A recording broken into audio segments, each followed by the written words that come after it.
অবশেষে স্বস্তির জয় বাংলাদেশের। সে কি আগুন ঝরা বোলিং আর সে কি ব্যাটিং। এমন বাংলাদেশকেই তো দেখতে চায় বাংলাদেশের ক্রিকেট ফ্যানরা।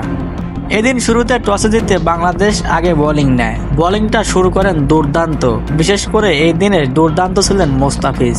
মাত্র 10 রান দিয়ে 4 ওভার বল করে নিয়েছেন 6টি উইকেট। আর এতে ইউএসএ 20 ওভারে মাত্র 104 রান তোলে, অর্থাৎ বাংলাদেশের টার্গেট দ্বারা 105 রান। জবাব দিতে নেমে বাংলাদেশের 2 ওপেনার তানজিদ হাসান তামিম ও সৌম্য সরকার, এই দুইজন মিলেই দুর্দান্ত খেলতে থাকেন শুরু থেকেই। এদিন এই 2 ওপেনারকে শুরু থেকে মারমুখী দেখা গেছে।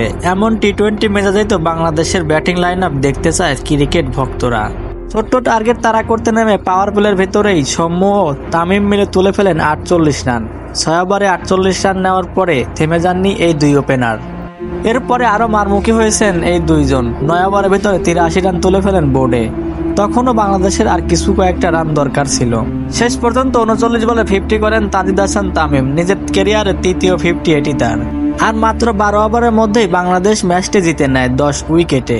এমন বড় ব্যবধানের জয়ে বোলিং ব্যাটিং 2 ডিপার্টমেন্টেই বাংলাদেশ ছিল অসাধারণ, অপরিকল্পনীয়। এমন বাংলাদেশকে তো দেখতে চেয়েছিল ক্রিকেট ভক্তরা। কিন্তু ভুলে গেলে চলবে না, বাংলাদেশ এর আগে 2টি ম্যাচ হেরেছে ইউএসএর সাথে। তাছাড়া এদিন যুক্তরাষ্ট্রের একাদশে ছিলেন না একাধিক প্লেয়ার, অর্থাৎ আগের 2 ম্যাচে যারা খেলেছিলেন তাদের ভিতরে 4-5 জন ছিলেন না এই ম্যাচে।